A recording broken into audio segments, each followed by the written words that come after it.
বিসমিল্লাহির রহমানির রহিম। পরম করুণাময় ও অসীম দয়ালু আল্লাহর নামে শুরু।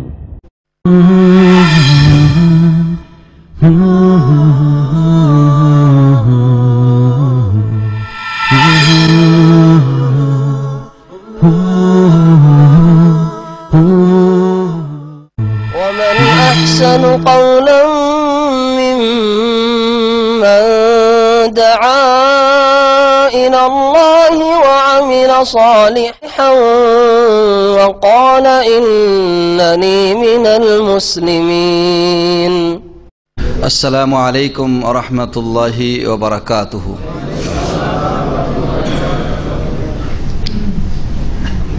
إن الحمد لله نحمده ونستعينه ونعوذ بالله من شرور أنفسنا ومن سيئات أعمالنا من يهده الله فلا مضل له ومن يضلل فلا هادي له وأشهد أن لا إله إلا الله وحده لا شريك له وأشهد أن محمدا عبده ورسوله أما بعد فإن خير الحديث كتاب الله وخير الهدي هدي محمد صلى الله عليه وسلم وشر الأمور محدثاتها وكل محدثة بدعة وكل بدعة ضلالة وكل ضلالة في النار.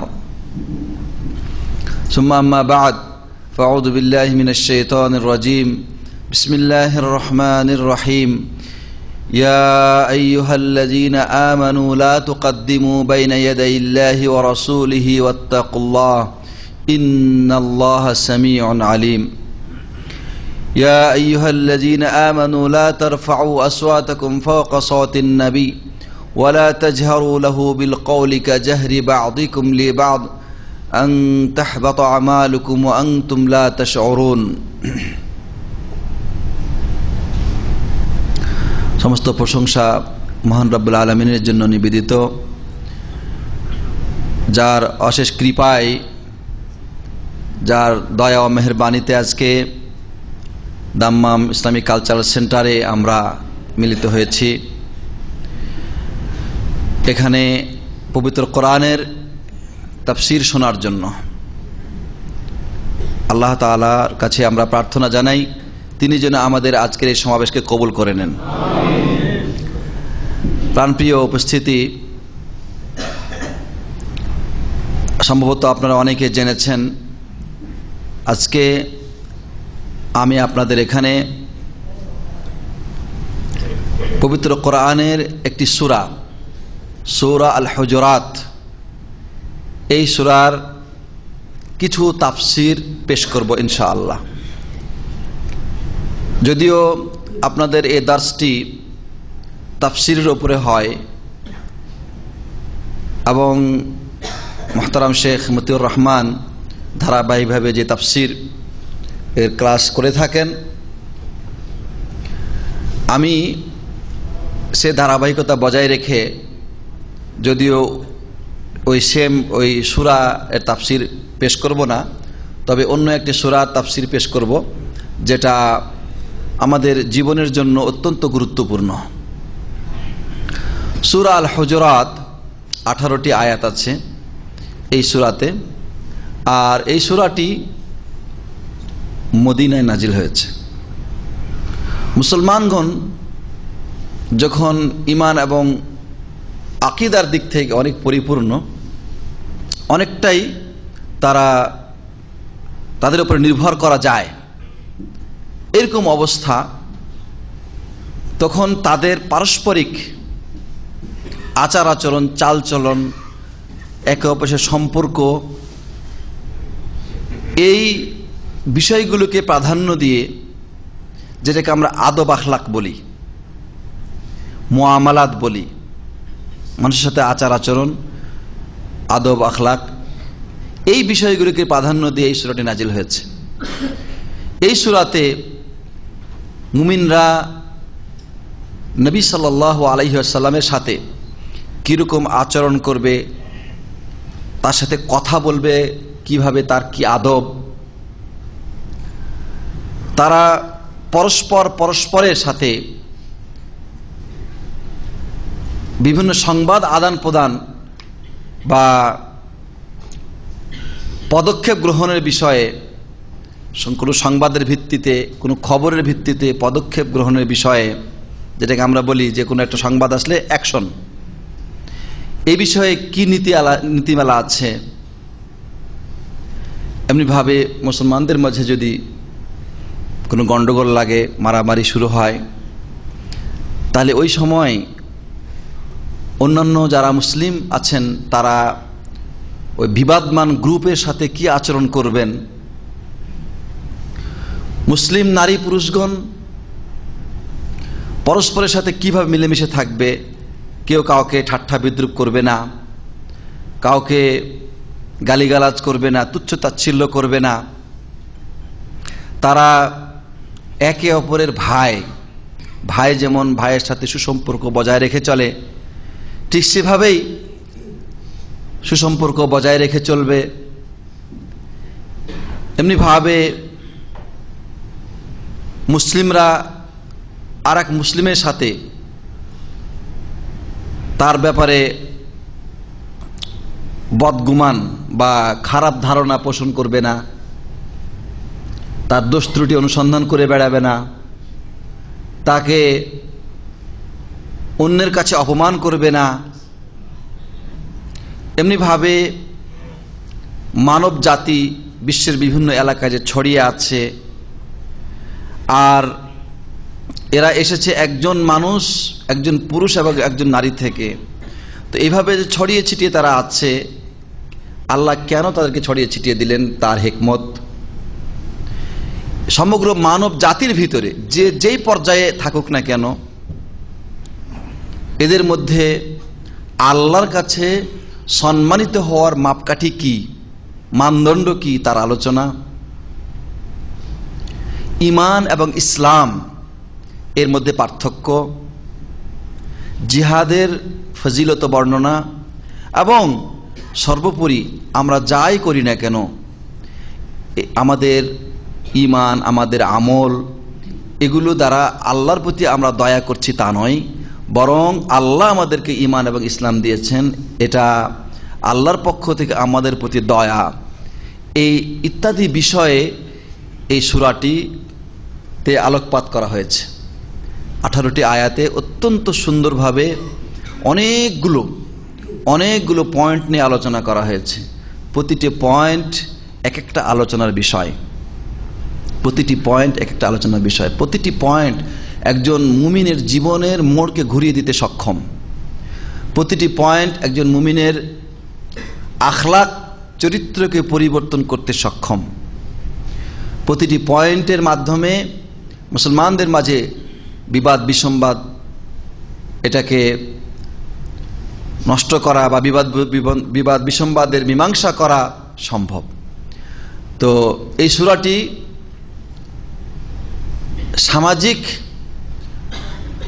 চালচলন, আচার আচরণ, সম্পর্ক কীরকম সুন্দর হওয়া উচিত, এই ট্রেনিংয়ের জন্য, এই প্রশিক্ষণের জন্য আমার মনে হয় প্রত্যেক ব্যক্তিরই পড়া উচিত। এই সূরাটি প্রত্যেক ব্যক্তিরই পড়া উচিত, প্রত্যেক ব্যক্তির। যেমন করে সূরাটি পড়বে, ঠিক এমনিভাবে তার অনুবাদ পড়বে, তাফসির পড়বে, আর এই সূরার শিক্ষা নিজের জীবনে বাস্তবায়ন করবে। যেমন করে উলামায়ে কেরাম বলে থাকেন যে মেয়েদের বিষয়ে জানার জন্য, পর্দা পুরুষদের সম্পর্কে জানার জন্য, মেয়েদেরকে পর্দা সম্পর্কে উদ্বুদ্ধ করার জন্য সূরা আল আহজাব এবং আরেকটি সূরা আছে, সূরা আন-নূর, জাযাকুমুল্লাহ খায়র, সূরা আন-নূর। এই দুটো সূরা অত্যন্ত গুরুত্বপূর্ণ পর্দা সম্পর্কে জানার জন্য। পুরুষরাও জানবে, নারীরাও জানবে। আর জিহাদ ইত্যাদি সম্পর্কে জানার জন্য আপনার সূরা তওবা, আলে ইমরান, এগুলো গুরুত্বপূর্ণ সূরা। প্রাণপ্রিয় ভাইয়েরা, তো আমাদের এই সূরাটি সামাজিক সম্পর্কের ক্ষেত্রে, আদব আখলাকের ক্ষেত্রে বেশি গুরুত্বপূর্ণ। তাই এই সূরার কতিপয় আয়াত যা আমাদের আজকে সময় কুলাবে আমি আপনাদের সামনে তেলাওয়াত করব এবং তার অনুবাদ এবং এর সাথে সংক্ষিপ্ত তাফসির পেশ করার চেষ্টা করব। আল্লাহ আমাকে তৌফিক দান করেন। ওমা তৌফিকি ইল্লা বিল্লাহ। আর আমরা যারা শুনছি আল্লাহ যেন আমাদেরকে এই কোরআন অনুযায়ী আমল করা তৌফিক দান করেন। কোরআনের এই জ্ঞান আল্লাহ আমাদের অন্তরে দৃঢ়ভাবে দান করেন, যাতে করে সে অনুযায়ী আমল করে অন্যের কাছেও আমরা এই শিক্ষাকে পৌঁছে দিতে পারি। প্রাণপ্রিয় উপস্থিতি, এই ভূমিকার পরে আমি সরাসরি এবার কোরআনের আলোচনা শুরু করছি।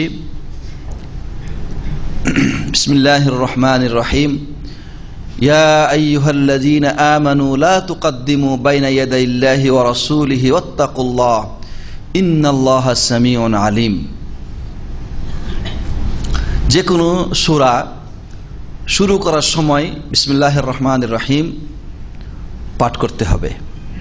বিসমিল্লাহির রহমানির রহিম আপনারা জেনেছেন যে এটা সূরা আন-নামলের একটি আয়াত। ইবনে আব্বাস রাদিয়াল্লাহু তাআলা আনহু বলেছেন যে আল্লাহ নবী সাল্লাল্লাহু আলাইহি ওয়াসাল্লাম এই আয়াতটি নাজিল হওয়ার আগে জানতেন না সূরার মধ্যে পার্থক্য করা। এই আয়াতের মাধ্যমে বিসমিল্লাহির রহমানির রহিমের মাধ্যমে দুই সূরার মাঝে পার্থক্য সূচিত হয়েছে। এই জন্য যে কোনো সূরা কোরআনের শুরু করার আগে এই বিসমিল্লাহির রহমানির রহিম পাঠ করা সুন্নাত। বিসমিল্লাহির রহমানির রহিম এই পুরা আয়াতটুকু শুধু কোরআন তেলাওয়াতের ক্ষেত্রে প্রযোজ্য। আর আমরা দুনিয়াতে অন্যান্য যত কাজ করে থাকি সে সমস্ত কাজের ক্ষেত্রে, যেমন ওযু, যেমন মেসওয়াক করা বা টয়লেটে প্রবেশ করা, ঘরে প্রবেশ করা, স্ত্রী সহবাস ইত্যাদি ক্ষেত্রে বা পশু জবাই, এই সমস্ত ক্ষেত্রে বিসমিল্লাহ বলা সুন্নাত। অনেকে খাওয়া শুরু করার সময় বলে বিসমিল্লাহি আলা বারকাতিল্লাহ, অনেকে খানা শুরু করার সময় বলে বিসমিল্লাহির রহমানির রহিম, ওযু শুরু করার সময় বলে বিসমিল্লাহির রহমানির রহিম। এগুলা সুন্নাত নয়। সুন্নাত হচ্ছে শুধু বিসমিল্লাহ বলা।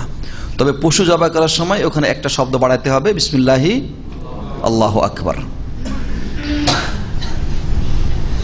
তো সূরার প্রথমে আমরা বিসমিল্লাহির রহমানির রহিম পড়লাম। এর অর্থ হচ্ছে যে আমি শুরু করছি আল্লাহর নামে। আল্লাহর নামে শুরু করছি। আল্লাহর নামে শুরু করার অর্থ হচ্ছে যে আল্লাহর সাহায্য নিয়ে। আল্লাহর নামে মানে আল্লাহর সাহায্য নিয়ে। তাহলে আপনার এই কথাটা যদি আল্লাহর সাহায্য নিয়ে এই অর্থ আমরা করি, তাহলে এখানে আমাদের আকীদাটা একটা দৃঢ় বদ্ধমূল হবে আল্লাহর প্রতি। আমাদের বিশ্বাসটা তার দিকে এগিয়ে যাবে। ইয়াকা না'বুদু ওয়া ইয়াকা নাস্তাঈন, যে কথা আমরা বলি যে একমাত্র তোমারই ইবাদত করি এবং তোমার কাছেই সাহায্য চাই। তো তোমার কাছে সাহায্য চাই, এই সর্বক্ষেত্রে আমরা তোমাকে সাহায্য চাই। যে কোনো একটা কাজ শুরু করছি আল্লাহর নামে, এর কথার অর্থ আল্লাহর সাহায্য নিয়ে। এই যে কাজটা আমি করছি, কোরআন তেলাওয়াত হোক, দুনিয়াবি কোনো কাজ হোক, খানা শুরু করা হোক, বাইরে ঘর থেকে বের হওয়া হোক, এই সমস্ত কাজ আমি শুরু করছি আল্লাহর সাহায্য নিয়ে।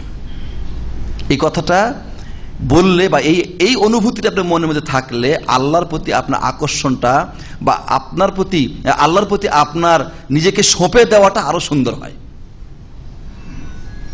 ঠিক না? ঠিক। অতএব এই অর্থটা মনের মধ্যে রাখতে হবে। বিসমিল্লাহ মানে আমি আল্লাহর সাহায্য নিয়ে শুরু করছি। সেটা কোরআন তেলাওয়াত হলে কোরআন তেলাওয়াত শুরু করছি, আমি ওযু হলে ওযু করা শুরু করছি, ঘর থেকে বের হওয়া হলে ঘর থেকে বের হওয়া শুরু করছি আল্লাহর সাহায্য নিয়ে। কারণ আল্লাহর সাহায্য ছাড়া কোনো কাজে আমি সফল হতে পারবো না। আল্লাহর সাহায্য ব্যতীত কোনো কাজে আমার সফলতা নেই। অতএব সর্বক্ষেত্রে আমি আল্লাহর কাছ থেকে সহযোগিতা চাই, সাহায্য চাই। প্রাণপ্রিয় ভাইরা, এরপরে বলছে ইয়া আইয়ুহাল্লাযীনা আমানু, হে ঈমানদারগণ, তোমরা যারা ঈমান এনেছো। তাহলে আল্লাহ তাআলা এই আয়াতের ভিতরে মানব জাতি সবাইকে ডাক দেন নাই। এটা কাউকে ডাকার একটা ভাষা, ইয়া আইয়ুহাল্লাযীনা, ওহে তোমরা যারা। এরপরের কথা কি? আমানু, ঈমান এনেছো। এই পৃথিবীতে এখন প্রায় 700 কোটির মতো মানুষ আছে, ঠিক না? তারা হচ্ছে ইয়া আইয়ুহান নাস। কিন্তু এদের মধ্যে থেকে আল্লাহ তাআলা ডেকেছেন কাদেরকে? যারা ঈমান এনেছে। ঈমান এনেছে কথার অর্থ হলো যে ঈমানের 6টা রুকুনকে বিশ্বাস করেছে, আর সেই সাথে আল্লাহ তাআলা তার নবীর কাছে যে শরীয়ত পাঠিয়েছেন সেই শরীয়তকে মেনে নিয়েছে। এরকম লোকদেরকে আল্লাহ সম্বোধন করেছে। লা ইলাহা ইল্লাল্লাহ কালেমা পাঠকারী আমাদের সমাজে মুসলমানের অভাব নেই, কিন্তু প্রকৃত মুমিন নেই, প্রকৃত মুসলিমেরও খুবই অভাব। মনে রাখবেন, কোরআনে যেখানেই ইয়া আইয়ুহাল্লাযীনা আমানু বলা হয়েছে সেখানে উদ্দেশ্য হচ্ছে যারা অন্তরের দিক থেকে ঈমানের 6টা রুকুনকে বিশ্বাস করেছে এবং বাহ্যিকভাবে ইসলামের বিধিবিধানগুলোকে মেনে নিয়েছে। আল্লাহ যা শরীয়ত নাজিল করেছেন তাকে মেনে নিয়েছে। ইয়া আইয়ুহাল্লাযীনা আমানু। তাহলে কাফের, আহলে কিতাব, হিন্দু, মুনাফিক তাদেরকে আল্লাহ এখানে সম্বোধন করেন নাই, ঈমানদারদেরকে আল্লাহ সম্বোধন করেছেন। প্রাণপ্রিয় ভাইরা, এটা একটা কথা। দ্বিতীয় কথা হচ্ছে এই যে আল্লাহ তাআলা কোরআনে কারিমে যেখানেই বলেছেন ইয়া আইয়ুহাল্লাযীনা আমানু, সেখানেই ঈমানদারদের উচিত কান খাড়া করা। এই জন্য যে এই ইয়া আইয়ুহাল্লাযীনা আমানু এই শব্দ উচ্চারণ করার পরেই আল্লাহ তাআলা মুমিনদের কল্যাণের জন্য হয় তাদেরকে এমন ভালো কিছু আদেশ করবেন যা তাদের দুনিয়া আখিরাতে উপকারে আসবে, অথবা এমন কোনো বিষয়ে তাদেরকে নিষেধ করবেন যেটা তাদের জন্য দুনিয়া আখিরাতে ছিল ক্ষতিকারক। তাহলে আল্লাহ সুবহানাহু ওয়া তাআলা ইয়া আইয়ুহাল্লাযীনা আমানু যেখানেই পাবেন সেখানেই হয় কোনো আদেশ পাবেন, না হয় কোনো নিষেধ পাবেন।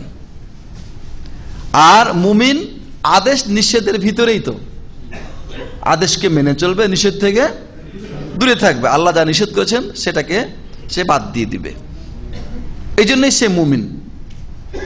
আর এই কারণে বলা হয়েছে যখনই আপনি শুনবেন ইয়া আইয়ুহাল্লাযীনা আমানু, তখনই আপনি কান খাড়া করবেন যে আল্লাহ কি বলছেন, কি বলছেন, আদেশ করছেন না নিষেধ করছেন। যে কোনো মানুষকে যদি আপনি ডাক দেন, সাথে সাথে ওই লোকটা আপনার দিকে তাকাবে, কান খাড়া করবে, লোকটা কিছু বলতে যাচ্ছে আমাকে, হয় সে সাহায্য চাইছে, না হয় কিছু করতে বলছে, না হয় কোথাও যেতে নিষেধ করছে ইত্যাদি। আল্লাহ সুবহানাহু ওয়া তাআলা মুমিনদেরকে ডাক দিচ্ছেন, ডাক দিয়ে তাদেরকে কিছু বলতে চাচ্ছেন। তো এই সূরাতে আল্লাহ বলতে চাচ্ছেন ইয়া আইয়ুহাল্লাযীনা আমানু লা তুকদ্দিমু বাইনা ইয়াদাইল্লাহি ওয়া রাসূলিহি, হে ঈমানদারগণ, লা তুকদ্দিমু, তোমরা অগ্রগামী হয়ো না, বাইনা ইয়াদাইল্লাহি ওয়া রাসূলিহি, আল্লাহ এবং রাসূলের সামনে, আল্লাহ এবং তার রাসূলের সামনে অগ্রগামী হয়ো না, বা তাদের সামনে আগ বেড়ে কিছু করিও না। অর্থাৎ আল্লাহ এবং রাসূল বলতে উদ্দেশ্য হচ্ছে আল্লাহর কোরআন এবং নবীর হাদিস বা সুন্নাহ। যখন নবী করিম সাল্লাল্লাহু আলাইহি সাল্লাম হাজির ছিলেন, তখন তার সামনে সাহাবীরা তাকে বাদ দিয়ে আগ বেড়ে কিছু করবে এটা যেমন নিষেধ ছিল, তিনি ইন্তেকালের পরে, তার মৃত্যুবরণের পরে উনি যেই নিয়ম নীতি রেখে গেছেন, যে শরীয়ত আমাদের জন্য রেখে গেছেন, তাকে বাদ দিয়ে অন্য কিছু অগ্রসর করা বা অন্য কিছুকে গ্রহণ করা এখানে নিষেধ করা হয়েছে। তাহলে আমরা এখানে নিষেধ পাচ্ছি, লা তুকদ্দিমু বাইনা ইয়াদাইল্লাহি ওয়া রাসূলিহি, আল্লাহ এবং রাসূলের সামনে কোনো কিছু করিও না, তাদের আগ বেড়ে কোনো কিছু করিও না। তোমাদের কথা আল্লাহ এবং রাসূলের কথার উপরে যেন না যায়, তোমাদের কাজ আল্লাহ এবং রাসূলের থেকে নির্দেশকৃত কাজের উপরে যেন না যায়। তোমরা ভালোবাসবে তাকে যাকে আল্লাহ এবং রাসূল ভালোবাসতে বলেছেন, তোমরা ঘৃণা করবে তাকে যাকে আল্লাহ এবং রাসূল ঘৃণা করেছেন। আল্লাহর কিতাব এবং রাসূলের হাদিস এর ওপরে কোনো কিছু করা চলবে না। প্রাণপ্রিয় ভাইয়েরা, এই জন্য আল্লাহ তাআলা কোরআনে কারিমে বলেছেন সূরা আহজাবের মধ্যে, ওমা কানা লিমুমিনিন ওয়ালা মুমিনাতিন ইযা কাদাল্লাহু ওয়া রাসূলুহু ওয়া রাসূলুহু আমরান আন ইয়াকুনা লাহুমুল খিয়ারাতু মিন আমরিহিম। আল্লাহ এবং তার রাসূল যদি কোনো বিষয়ে ফয়সালা করেন, নির্ধারণ করেন, কোনো কিছু ঘোষণা দিয়ে দেন, তাহলে ওই ফয়সালার বিপরীত মত পোষণ করা, মত প্রকাশ করা কোনো মুমিন পুরুষ এবং নারীর জন্য অধিকার নাই। কারণ আল্লাহ এবং রাসূল মানব জাতির জন্য সেটাই আদেশ করেছেন, সেটাই ফয়সালা করেছেন যেটা তাদের কি দুনিয়াতে কল্যাণ আছে এবং আখিরাতে কল্যাণ আছে।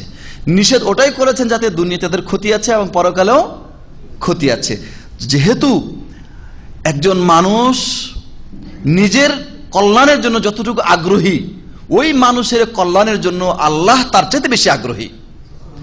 একজন মানুষ নিজের প্রতি যতটুকু দয়াবান, করুণাময় নিজের প্রতি, আল্লাহ সুবহানাহু ওয়া তাআলা তার উপরে তার চাইতে বেশি করুণাময়।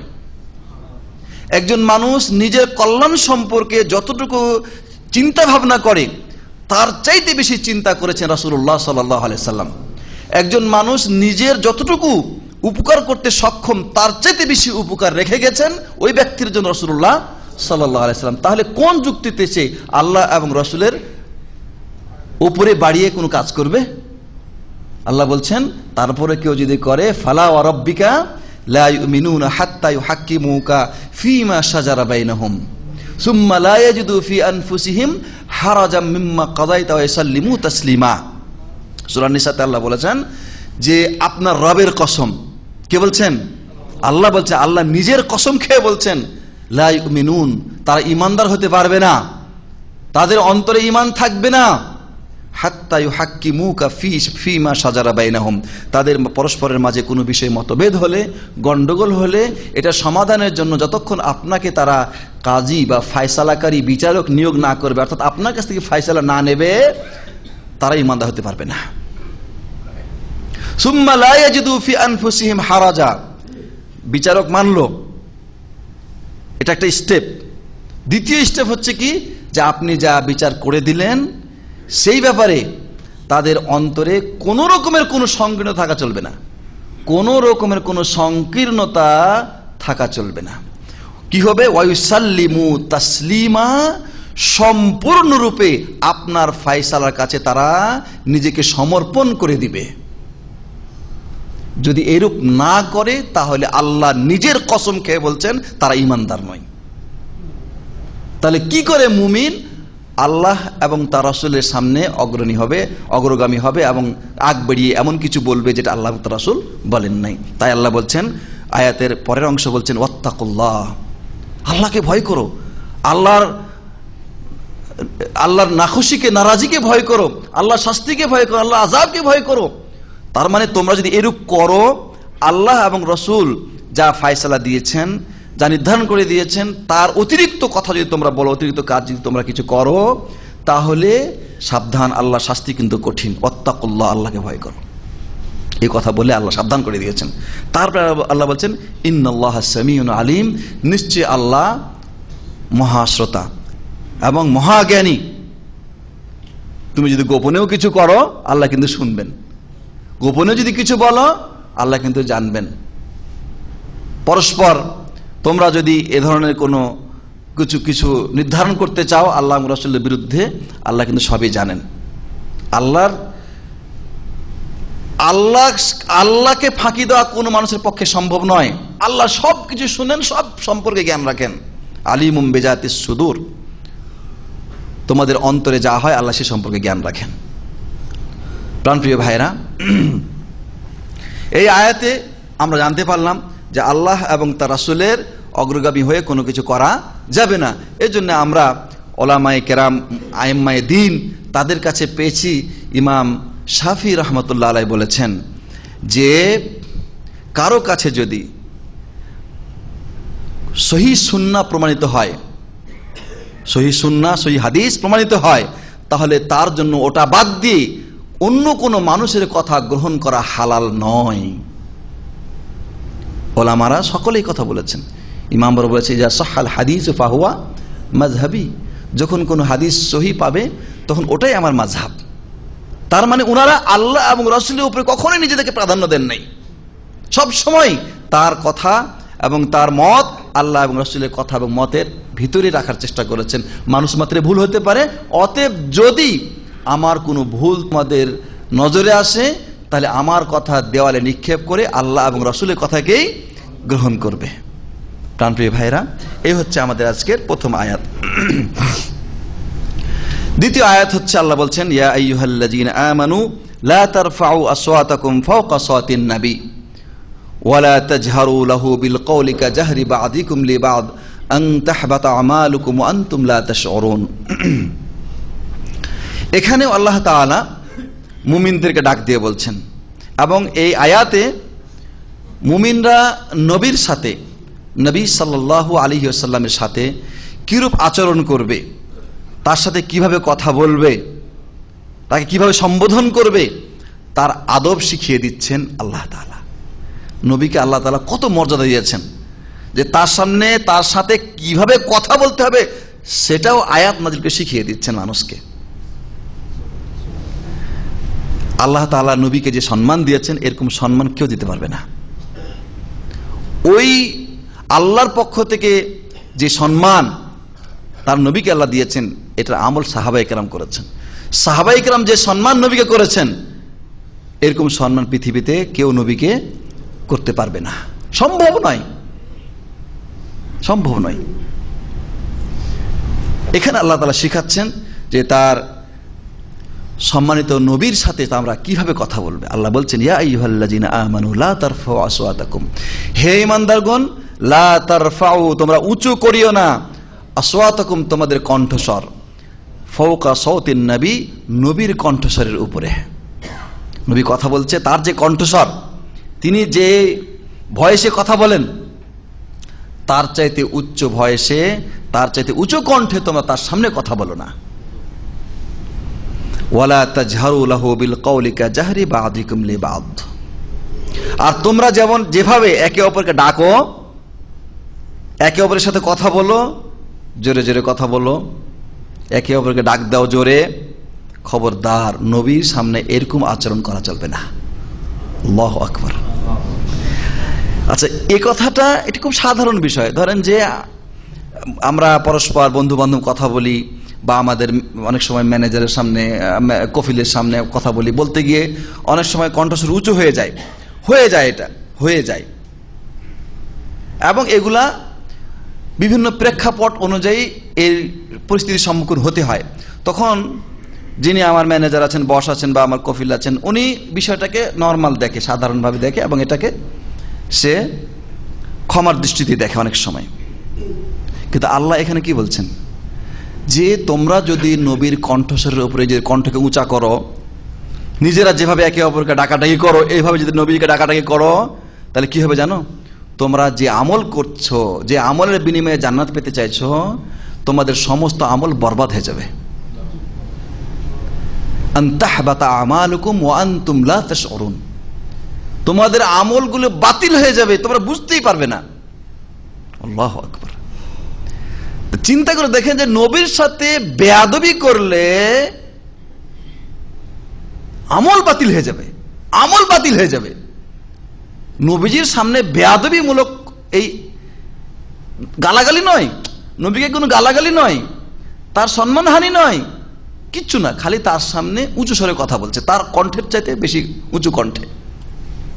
আর এর ফলে যে এই কাজ করছে তার সমস্ত আমল বরবাদ হয়ে যাচ্ছে।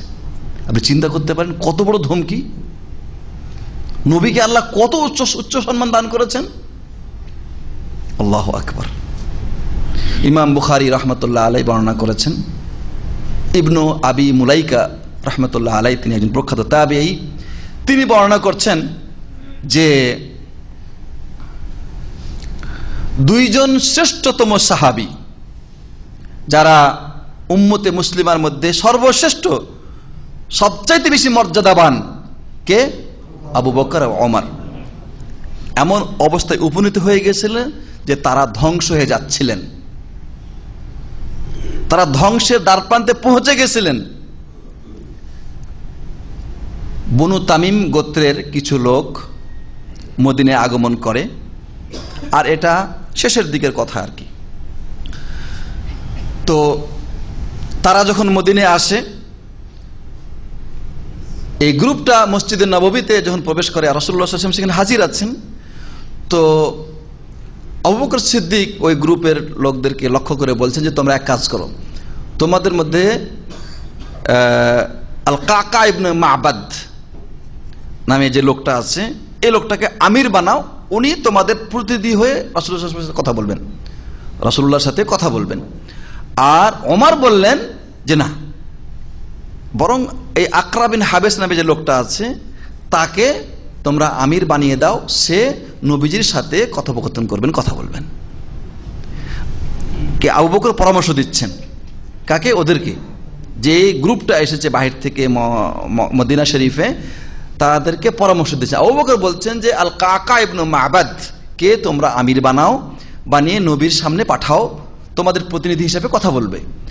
ওমর বলছেন যে না, বরং আকরা ইবনে হাবেস, কি নাম?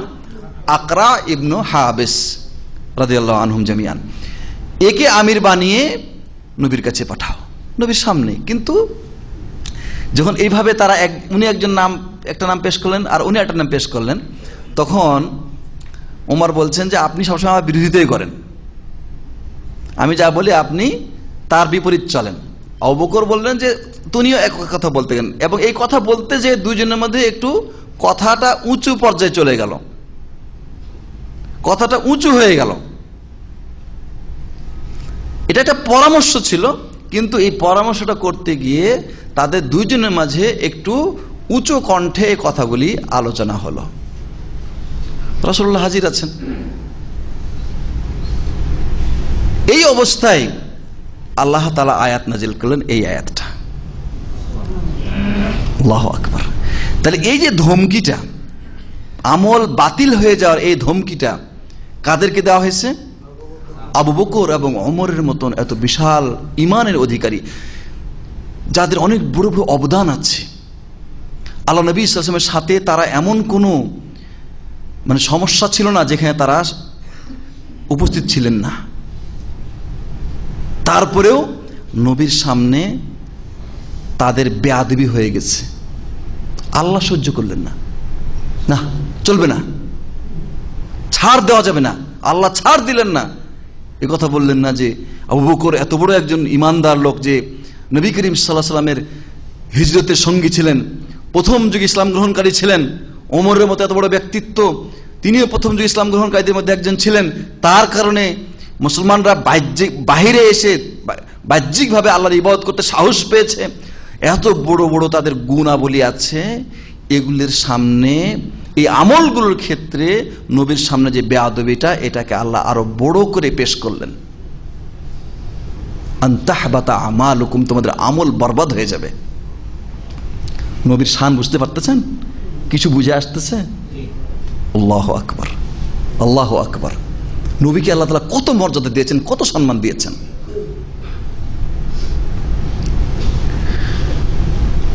এই আয়াত নাজিল হলো। তারপরে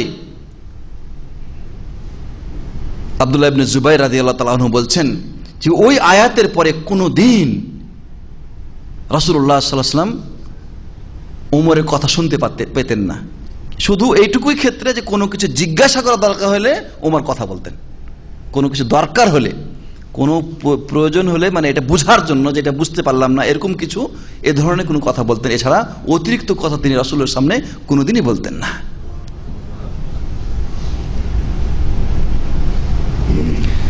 এখান থেকে ওলামায়ে কেরাম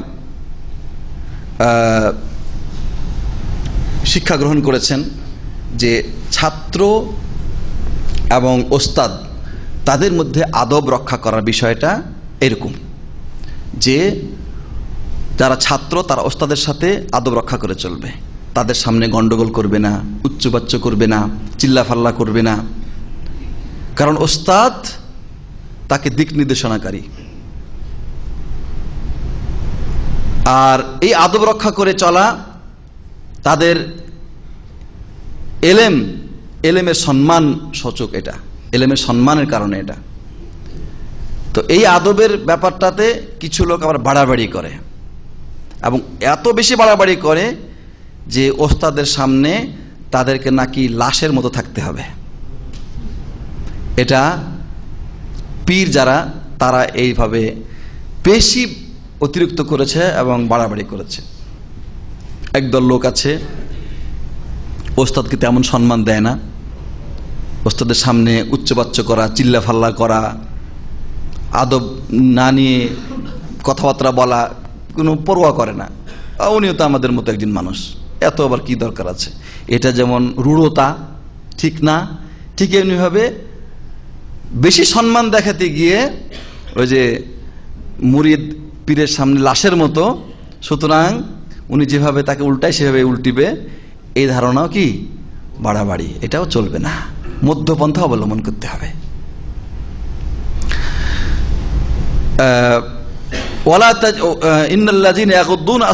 এরপরে আয়াত আল্লাহ বলছেন ইন্নাল্লাযীনা ইয়াগুদ্দুনা আসওয়াতাহুম ইনদা রাসূলিল্লাহি উলাইকাল্লাযীনা ইমতাহানাল্লাহু কুলুবাহুম লিত্তাকওয়া লাহুম মাগফিরাতুন ওয়া আজরুন আযীম। এই আয়াতটি আল্লাহ বলছেন, নিশ্চয় যারা আল্লাহ রসুলের কাছে নিজের কণ্ঠস্বরকে নিচু করে, যারা তাদের কণ্ঠস্বরকে নবীর কণ্ঠস্বরের সামনে নিচু করে, উলাইকাল্লাযীনা ইমতাহানাল্লাহু কুলুবাহুম লিত্তাকওয়া, তাদের অন্তরকে আল্লাহ তাআলা তাকওয়ার জন্য পরীক্ষা করে নিয়েছেন। তার মানে তাদের অন্তরে আল্লাহ, যারা এই কাজটা করে তাদের অন্তরে তাকওয়া সৃষ্টি হয়েছে, পরীক্ষা করে তাদের অন্তরে আল্লাহ তাকওয়া সৃষ্টি করে দিয়েছেন। ফলে এদের বিনিময় কি? লাহুম মাগফিরাতুন ওয়া আজরুন আযীম, তাদের জন্য রয়েছে মাগফিরাত এবং বিশাল প্রতিদান, বিশাল পুরস্কার।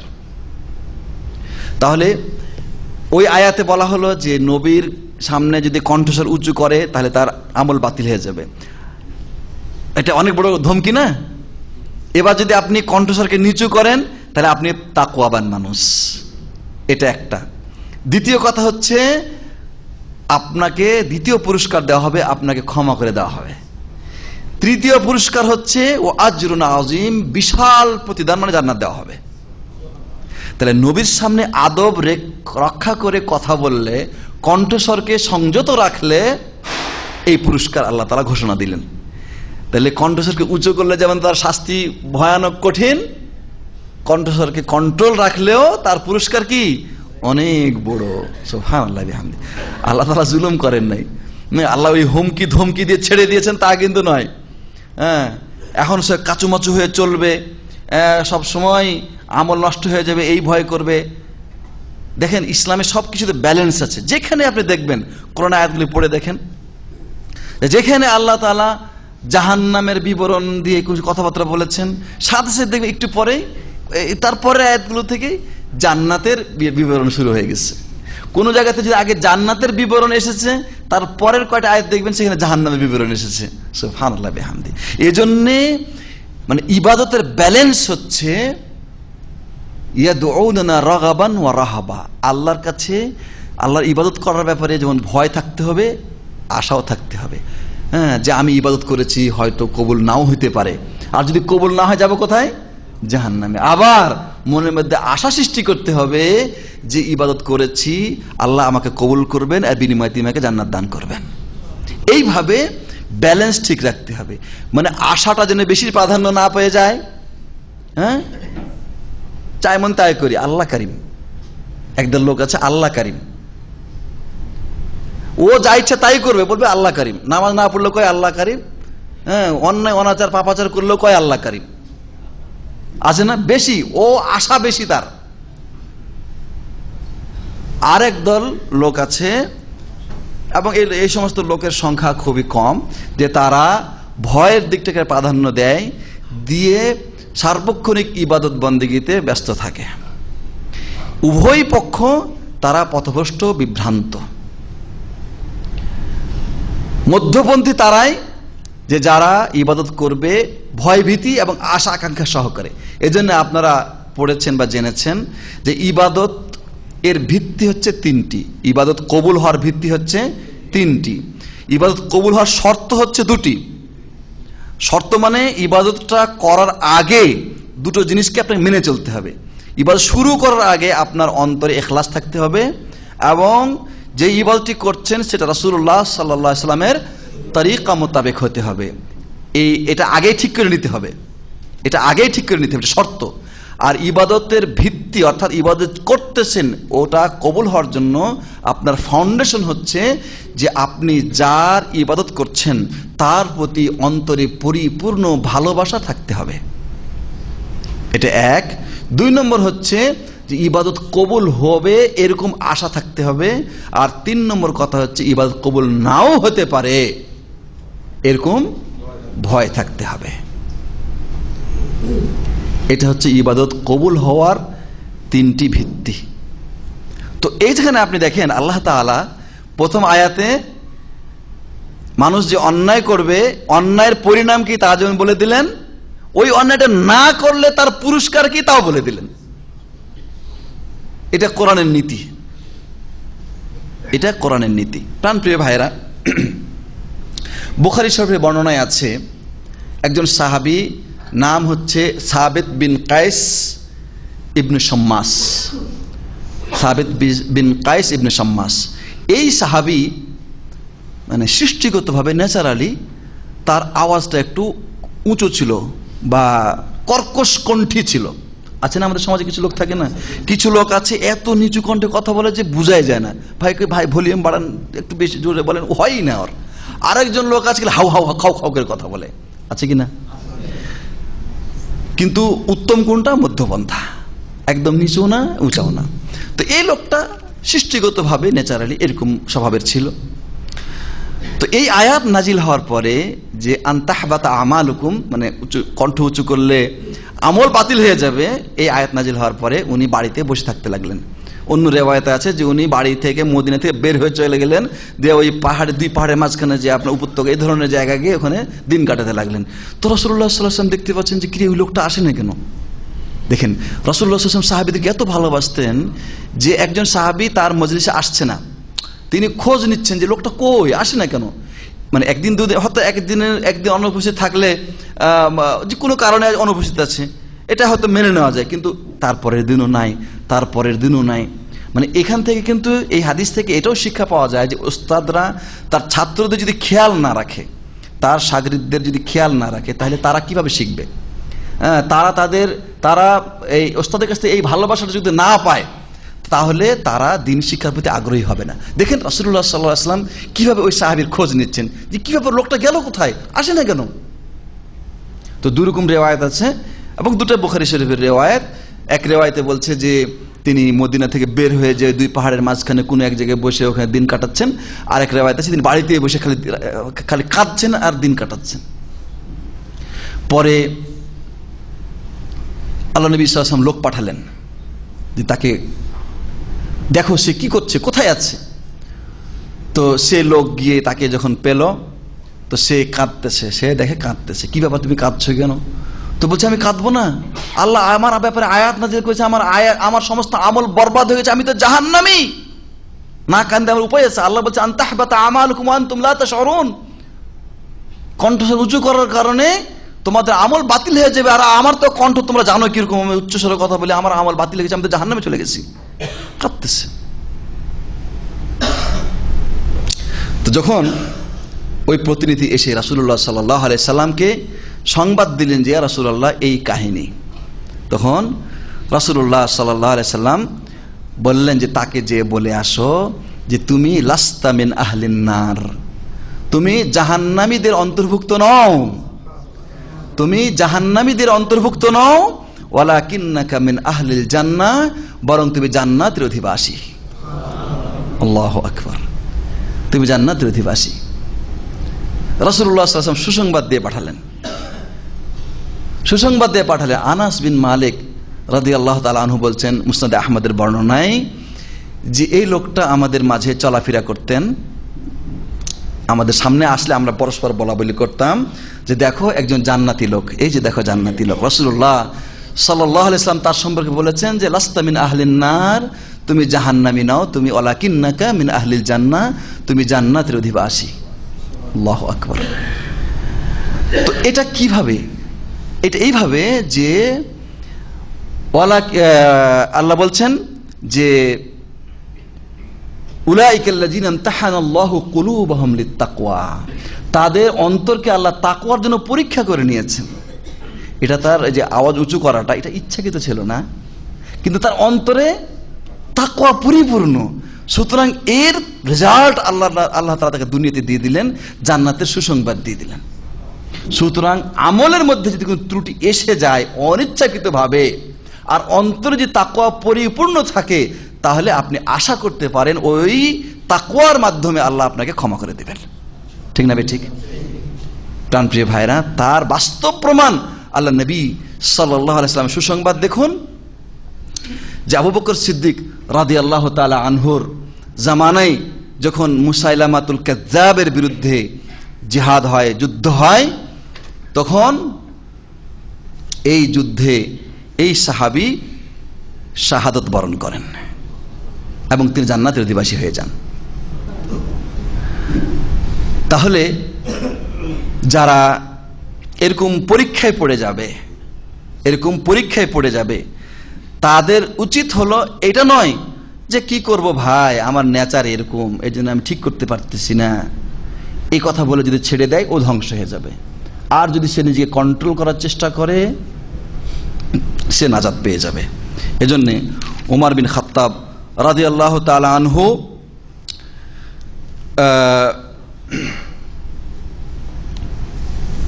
মুজাহিদ লিখেছেন যে ওমর বিন খাত্তাব রাদিয়াল্লাহু আনহুর কাছে চিঠি পাঠানো হয়েছে এবং তাকে জিজ্ঞাসা করা হয়েছে যে একজন লোকের অন্তরে গুনাহ উদ্রেক হয়, অন্যায় করার মানসিকতা উদ্রেক হয়, কিন্তু তারপরেও সে এটা করে না, এই লোক বেশি উত্তম নাকি যার অন্তরে গুনাহ করার কামনায় জাগে না সে বেশি উত্তম?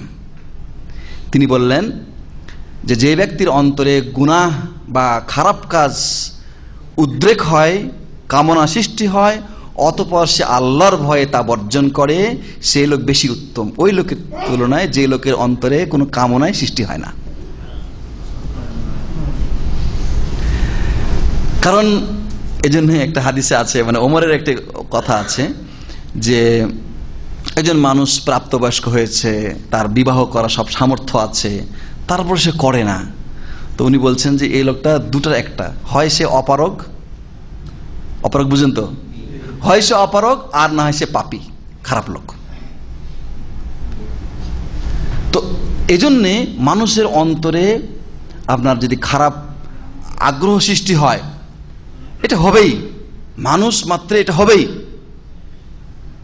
কিন্তু সে যখন ওই অন্যায় থেকে নিজেকে কন্ট্রোল করবে, বাঁচিয়ে রাখবে, তখন সে সবচাইতে ওই ব্যক্তি চাইতে শ্রেষ্ঠ হবে যে ব্যক্তির অন্তরে কোনো খারাপ কিছু জাগে না। একজন ধরেন যে নপুংসক বুঝেন তো, ওর অন্তরে জেনে বিচার করার কোনো আগ্রহ সৃষ্টি হবে? ওর তো শক্তিই তো নাই, ওর তো ওই ক্ষমতাই নাই, ও ব্যভিচার করবে কি, ওর আগ্রহই নাই। কিন্তু আরেকজনকে আল্লাহ তাআলা এই ক্ষমতা দিয়েছেন এবং তার ওই আগ্রহ আছে, কিন্তু সে কি করে? আল্লাহকে ভয় করে। এই জন্য হাদিসে আছে কিয়ামতের দিন আল্লাহ তাআলা 7 শ্রেণীর মানুষকে আরশে যে ছায়া দান করবেন, তার মধ্যে একজন কি? ওয়ারাজুলুন দাআতহু ইমরাআতুন যাতু মানসাবিন ওয়া জামাল ফাকালা ইন্নী আখাফুল্লাহ। একজন পুরুষকে সম্ভ্রান্ত বংশের সুন্দরী এক রমণী ডাকছে, আমার সাথে ব্যভিচার করতে আসো। কে ডাকছে? একজন নারী হলে তো পুরুষের যথেষ্ট, কিন্তু সে নারীটা কি? সুন্দরী। আবার সুন্দরী তো সুন্দরী, উচ্চ বংশের, কিং ফ্যামিলির। আর সেই সময় এত লোভনীয় আকর্ষণ, লোভনীয় অফার, এটাকে দূরে ঠেলে দিয়ে সে আল্লাহকে সামনে নিয়ে এসে তাকে অগ্রগামী করছে, বলছে ইন্নী আখাফুল্লাহ, আমি আল্লাহকে ভয় করছি। আল্লাহু আকবার। তাহলে এই লোকের জন্য সুসংবাদ আছে না? আর সেই সুসংবাদ হচ্ছে আল্লাহ তাআলা কিয়ামতের দিন তাকে কি করবেন? তার আরশে আজিমের নিচে ছায়া দান করবেন। এজন্য আল্লাহ তাআলা এই আয়াতের মধ্যে বলেছেন ইন্নাল্লাযীনা ইয়াগুদ্দুনা আসওয়াতাহুম ইনদা রাসূলিল্লাহ উলাইকাল্লাযীনা ইমতাহানাল্লাহু কুলুবাহুম লিত্তাকওয়া লাহুম মাগফিরা ওয়া আজরুন আযীম। যেহেতু এটা আল্লাহ নবীর সামনে আওয়াজ নিচু করার বিষয় এসেছে। এজন্য এই পর্যায়ে যারা এটা করবে, নিচু করবে, আল্লাহ তাদের অন্তরকে তাকওয়ার জন্য পরীক্ষা করে নিয়েছেন। তাদের জন্য রয়েছে মাগফিরাত এবং আজরুন আযীম, মহান পুরস্কার। প্রাণপ্রিয় ভাইরা, এর মাধ্যমে 3 নম্বর আয়াতের তাফসীর আমরা শেষ করলাম। এরপরে আসুন 4 নম্বর আয়াত। আল্লাহ বলছেন, ইন্নাল্লাযীনা ইউনাদুনাকা মিন ওয়ারাইল হুজুরাতি আকসারুহুম লা ইয়াকিলুন। এটা নবীর সাথে আরেকটা আদব বর্ণনা করা হচ্ছে। ইন্নাল্লাযীনা ইয়াগুদ্দুনা আসওয়াতাহুম ইন্নাল্লাযীনা ইউনাদুনাকা মিন ওয়ারাইল হুজুরাতি আকসারুহুম লা ইয়াকিলুন ওয়ালাউ আন্নাহুম সাবারু হাত্তা তাখরুজা ইলাইহিম লাকানা খায়রাল লাহুম ওয়াল্লাহু গফুরুর রহিম। নিশ্চয় যারা আপনাকে ডাকাডাকি করে, মিন ওয়ারাইল হুজুরাত, কামরাসমূহের বা কক্ষসমূহের বাহির থেকে, কক্ষসমূহের বাহির থেকে যারা আপনাকে ডাকাডাকি করে, তাদের অধিকাংশের আক্কেল নেই, বিবেক নাই।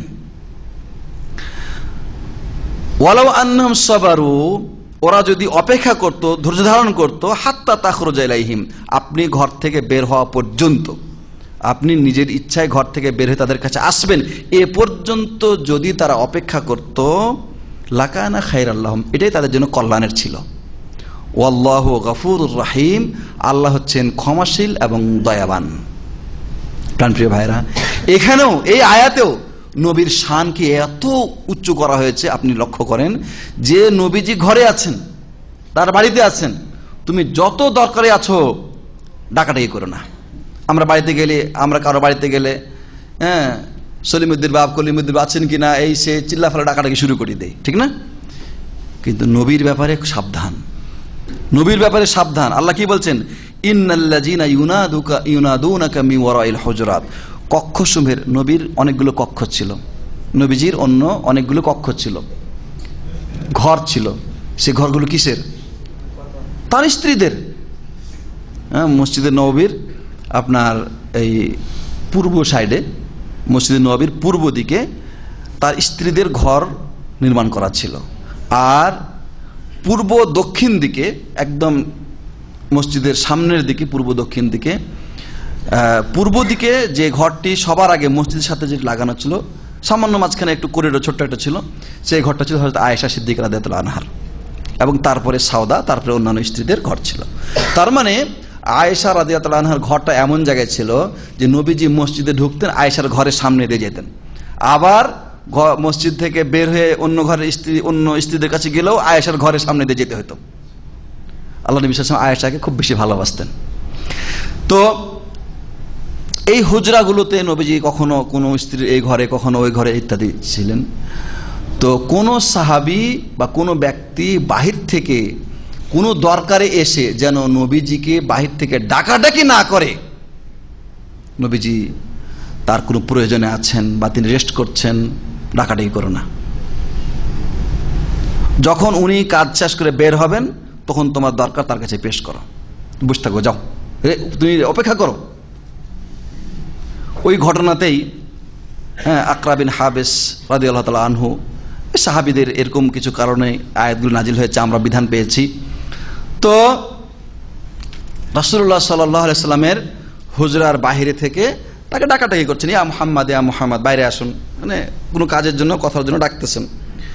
তো এবং রাসূলুল্লাহ সাল্লাল্লাহু আলাইহি ওয়াসাল্লাম কোনো জবাব দিলেন না। রাসূলুল্লাহ সাল্লাল্লাহু আলাইহি ওয়াসাল্লাম কোনো, সে যখন বাহির থেকে ডাকছে, রাসূলুল্লাহ সাল্লাল্লাহু আলাইহি ওয়াসাল্লাম কোনো জবাব দিলেন না। তখন ওই বাহির থেকে বলতেছে, ইয়া রাসূলুল্লাহ, ইন্না হামদি লা যাইনুন ওয়া ইন্না যাম্মি লা শাইনুন, আমার যে প্রশংসা করে সে উত্তম, আর আমার যে মানে তিরস্কার করে বা আমার দোষ ত্রুটি বর্ণনা করে সে হচ্ছে খারাপ লোক। এই কথা বলো। রাসূলুল্লাহ সাল্লাল্লাহু আলাইহি সাল্লাম এবার তিনি জবাব দিলেন, বললেন, জাকাল্লাহু আযজা ওয়া জাল, এরকম গুণাবলী তো আল্লাহর, অর্থাৎ আল্লাহর প্রশংসা যারা করে তারা উত্তম মানুষ, আর যারা আল্লাহর দোষ ত্রুটি বর্ণনা করে বা আল্লাহকে তিরস্কার করে তারা নিকৃষ্ট মানুষ। এই হাদিসটি বুখারী শরীফে আছে। প্রাণপ্রিয় ভাইরা, এই আয়াতের এই যে হুজরাত শব্দ আছে, এই শব্দের উপরে ভিত্তি করে আপনার এই সূরার নামকরণ করা হয়েছে। কারণ এই সূরাতে বেশিরভাগ আদবগুলো রাসূল সাল্লাল্লাহু আলাইহি ওয়াসাল্লামকে উল্লেখ করে নাজিল হয়েছে। তো দেখুন, আল্লাহর নবীর শানে যারা বেয়াদবি করে আল্লাহ তাদেরকে কি বলেছেন? ব্যাক্কেল বলেছেন। ব্যাক্কেল, লা ইয়াকিল আকসারুহুম লা ইয়াকিলুন, তাদের অধিকাংশ কি আক্কেল রাখে না, ব্যাক্কেল। আল্লাহু আকবার। নির্বোধ, বিবেকহীন, বুদ্ধিহীন। তা নবীকে আল্লাহ তাআলা কি সম্মান দিয়েছেন যে খবরদার তোমরা তাকে বাহির থেকে ডাকাডাকি করবে না। কি বলছেন? ওয়ালাউ আন্নাহুম সাবারু, তাহলে আদব হচ্ছে কি যে নবীকে না ডেকে ডাকাডাকি না করে বরং তুমি সবুর করে বসে থাকো, অপেক্ষা করো, যখন তিনি বের হয়ে আসবেন তখন তুমি তোমার প্রয়োজনের কথা তার সামনে পেশ করো। এরপর আল্লাহ আয়াতে শেষ অংশে বলছেন আল্লাহু গফুরুর রহিম, আল্লাহ হচ্ছেন ক্ষমাশীল এবং দয়ালু। কেন? এই ত্রুটিগুলো যে হয়ে গেছে, যদি কেউ আল্লাহর কাছে ক্ষমা চায় তাহলে আল্লাহ তাকে ক্ষমা করে দিবেন এবং আল্লাহ তাকে দয়া করবেন। এখানে আল্লাহ তাআলা তার দয়ার কথা এবং তার ক্ষমার কথা উল্লেখ করলেন। প্রাণপ্রিয় ভাইয়েরা, আমরা 4 নম্বর এবং 5 নম্বর আয়াতের তাফসির পেশ করলাম। এরপরে আসুন 6 নম্বর আয়াতের তাফসির।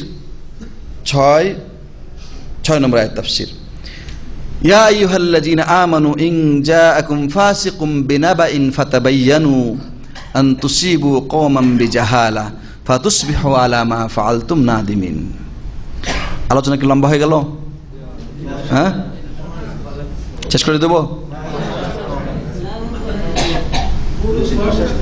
জি, পুরা সূরা শেষ করতে সন্ধ্যা হয়ে যাবে। জাযাকুমুল্লাহ খায়র, জাযাকুমুল্লাহ খায়র। আল্লাহ তাআলা বলছেন যে ইয়া আইয়ুহাল্লাযীনা আমানু, এই আয়াতটা এই সূরা হুজুরাতের 6 নম্বর আয়াত যে আল্লাহ তাআলা নাজিল করেছেন, এই আয়াতে মুসলমানরা যে একে অপরের সাথে যে সংবাদ আদান প্রদান করে এই ব্যাপারে কি পদক্ষেপ গ্রহণ করবে তার নির্দেশনা দেওয়া হয়েছে। এখানে আল্লাহ বলছেন ইয়া আইয়ুহাল্লাযীনা আমানু, হে ঈমানদারগণ, ইন জাআকুম ফাসিকুম বিনাবাইন, যদি কোনো ফাসিক তোমাদের কাছে সংবাদ নিয়ে আসে, ফাতাবায়ানু, তাহলে তোমরা খবরটা ওই সংবাদটা যাচাই বাছাই করো। ফাসিক এর দুটি অর্থ, ফাসিক শব্দের দুটি অর্থ। ফাসিক মানে হচ্ছে যিনি আল্লাহর আনুগত্য থেকে বের হয়ে গেছেন, যে ব্যক্তি আল্লাহ আনুগত্য থেকে বের হয়ে গেছে তাকে ফাসিক বলা হয়। আর একটা শব্দ অর্থ হচ্ছে যে সংবাদটা অনুচিত এরকম কোনো সংবাদ দেওয়া, ভুল কথা বলা, এবং এটা ইচ্ছাকৃত হতে পারে অনিচ্ছাকৃত হতে পারে। যে সংবাদ আপনার কাছে আসলো সেই সংবাদটা সঠিক নয়, বেঠিক সংবাদ, তো বেঠিক সংবাদটাকেও ফাসিক বলা হয়, ফিস্ক বলা হয়। আর যিনি সংবাদ নিয়ে আসছেন তিনি ভালো মানুষ হওয়ার পরেও তার দ্বারা বেঠিক সংবাদ আসার সম্ভাবনা থাকে। আর যিনি সংবাদ নিয়ে আসছে সে যদি ফাসিক হয়, অর্থাৎ আমল আখলাকের দিক থেকে, তা তো প্রশ্নই ওঠে না যে তার সংবাদ যাচাই করতে হবে। আচ্ছা, যে সংবাদ নিয়ে আসা হবে সেই সংবাদটি 2 ভাগে বিভক্ত। যে সংবাদ আপনার কাছে পেশ করা হবে সেই সংবাদটা 2 ভাগে বিভক্ত। এক ধরনের সংবাদ হচ্ছে দিন সম্পর্কিত। এক ধরনের সংবাদ কি? দিন সম্পর্কিত, যে দিনই বিষয়। আর একটা সংবাদ হচ্ছে দুনিয়াবি বিষয়, তবে সেটা মানুষের হুকুকের সাথে সম্পর্কিত, মানুষের সাথে এটা সম্পর্ক আছে। যেমন ধরেন যে আপনি কাউকে কোন কাজে পাঠালেন, তারপরে সে ওখান থেকে কোনো একটা সংবাদ দিল, ওই সংবাদকে যাচাই বাছাই করার বিষয় আছে এখানে, কারণ ওখানে ওই সংবাদের ভিত্তিতে আপনি কোনো পদক্ষেপ নেবেন অথবা নেবেন না। আর যদি দিনই কোনো বিষয় হয় তাহলে সে দিনই বিষয়ের সংবাদের ব্যাপারে এই আয়াতের উপর ভিত্তি করে ওলামায়ে কেরাম বলেছেন যে ওই সংবাদকে যাচাই বাছাই করা আবশ্যক। এজন্য যে দিনই সংবাদ বা দিনই কথা গ্রহণ করা না করার উপরে জান্নাত বা জাহান্নাম নির্ভর করছে, নাজাত বা শাস্তি নির্ভর করছে। সুতরাং যেখানে নাজাতের প্রশ্ন আছে, যেখানে আপনার শাস্তির প্রশ্ন আছে, তো সেখানে কোনো একটা সংবাদ যাচাই বাছাই না করেই আপনি যদি সেটাকে গ্রহণ করেন, তাহলে সেটা যদি মিথ্যা হয় তাহলে আপনি নাজাতের জায়গায় হালাক হয়ে যাবেন, অথবা হালাকের জায়গায় আপনার বিপরীত হইতে পারে। এজন্যে অবশ্য দ্বীনি বিষয়ে সংবাদ যেটা দেওয়া হয়, সেই সংবাদ যদি যাচাই বাছাই না করা হয় তাহলে অধিকাংশ ক্ষেত্রে নবীর নামে আল্লাহর নামে মিথ্যারোপ হয়, আর আল্লাহ এবং নবীর নামে মিথ্যারোপ হলে তার ঠিকানা কোথায়? জাহান্নাম। আল্লাহ বলছেন ওমান আযলামু মিম্মান ইফতারা আলাল্লাহি কাযিবান। ওই ব্যক্তির চাইতে বড় জালেম আর কে হতে পারে যে আল্লাহর নামে মিথ্যা রটনা করে। আর আল্লাহ নবী সাল্লাল্লাহু আলাইহি ওয়াসাল্লাম বলছেন মান কাযাবা আলাইয়া মুতাআম্মিদান ফালিয়াতাবাওয়া মাকআদাহু মিনান নার।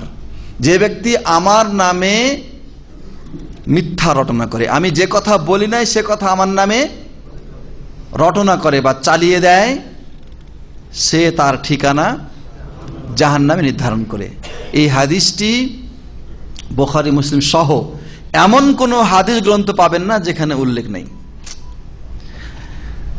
ইমাম ইবনুল জৌজি রহমতুল্লাহ আলাইহি একটা কিতাব লিখেছেন, তাজকিরাতুল মওদুআত, আল মওদুআত কিতাবে না, আল মওদুআত। এই কিতাবের বিষয়বস্তু কি, শুরুটাই এখানে আছে যে এই হাদিসটাকে কেন্দ্র করে তিনি এই কিতাবে লিখেছেন যে যেহেতু নবীর নামে হাদিস জাল করলে তার ঠিকানা জাহান্নামে হবে, অতএব জালকৃত হাদিস যা সমাজে প্রচারিত আছে আমি এগুলোকে সব জায়গা থেকে কালেকশন করে এসে এক জায়গা করে দিলাম, তোমরা এগুলি পড়ো, দেখো, দেখে এগুলি থেকে নিজেদেরকে দূরে রাখো, যাতে করে এই হাদিসগুলি নবীর নামে চালিয়ে দেওয়ার অপরাধে তোমরা জাহান্নামী না হও। মজার কাহিনী হলো, আপনি কিছু কিছু ওয়েবসাইট পাবেন, ঠিক আছে, যে নূরে মুজাসসাম, তারপরে আপনার দেওয়ানবাগি, হ্যাঁ, এই সমস্ত ওয়েবসাইট খুলে দেখেন মিলাদুন নবীর ব্যাপারে দলিল অনেক, মানে মিলাদুন নবীর দলিল লিখেছে, লেখার পরে নিচে অনেক রেফারেন্স, যে এটা যে হাদিসে আছে তার রেফারেন্স নাও। তোমরা রেফারেন্স খুঁজো, রেফারেন্স খুঁজে রেফারেন্স নাও। কত রেফারেন্স নিবা? আনভুট্টি কিতাবের নাম উল্লেখ করে ভর্তি করে রাখছে, পৃষ্ঠার নাম্বার, খণ্ড নাম্বার, এই সেই। হাস্যকর কাহিনী হলো যে ওই রেফারেন্স হিসাবে উল্লেখ আছে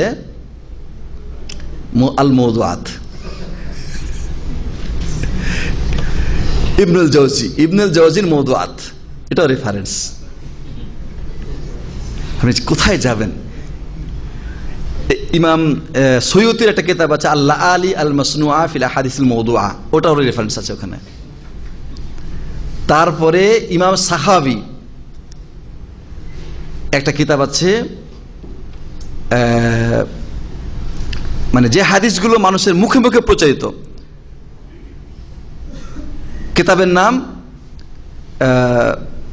কিতাবের নাম হচ্ছে যে আল হাদিসুল মুনতাশির আলা আলসাতিন নাস, এরকম, আমি ভুলে গেছি নামটা পুরোপুরি এখন মনে আসছে না, এরকম একটা কিতাব। এবং ওই ইমাম সাহাবীর রেফারেন্স দিয়ে ওই কিতাবের নাম এখানে উল্লেখ করা আছে।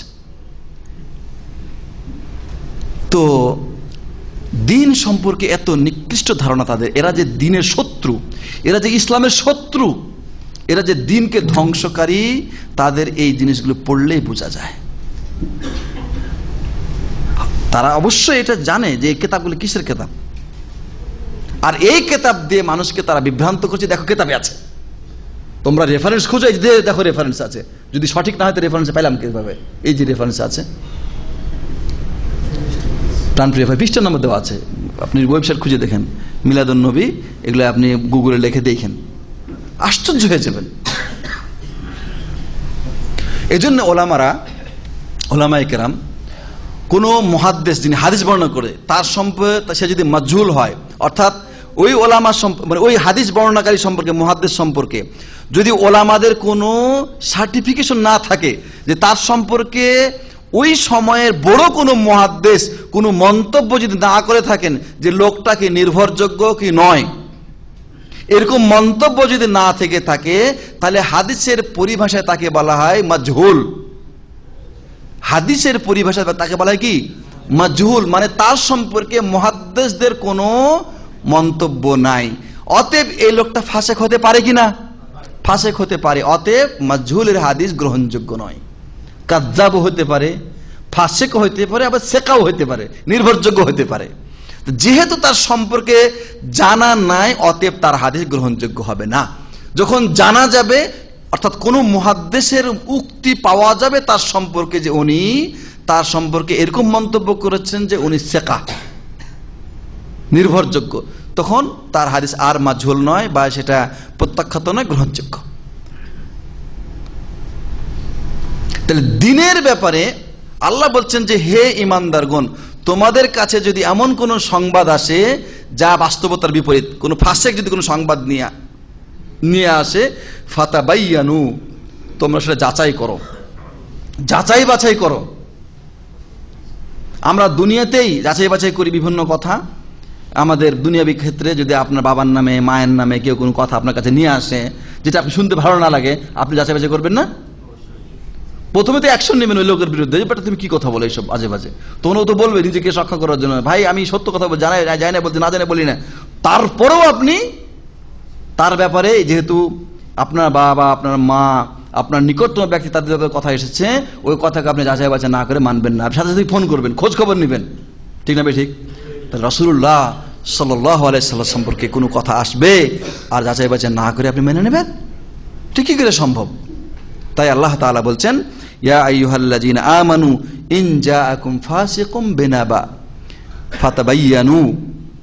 মুহাদ্দিসদের কাছে এটা একটা মূলনীতি, জারহ তাদিলের মূলনীতি। জারহ তাদিল বুঝেন আপনারা? আলহামদুলিল্লাহ এখানে অনেকেই বুঝেন। আল জারহ ওয়াত তাদিল, জারহ বলা হয় যে বর্ণনাকারীর দোষ ত্রুটি খোঁজা, আর তাদিল বলা হয় বর্ণনাকারীর সম্পর্কে ভালো মন্তব্য অনুসন্ধান করা, তার সম্পর্কে কে ভালো মন্তব্য করেছে এটা অনুসন্ধান করা, আর যার তার সম্পর্কে কে মন্দ মন্তব্য করেছে সেটাও অনুসন্ধান করা। মানে এটা ওই নিষিদ্ধ গীবতের অন্তর্ভুক্ত নয়। কেন? এটা হচ্ছে দ্বীনের স্বার্থে, ওটা ওই ব্যক্তিকে খাটো করার স্বার্থে নয়।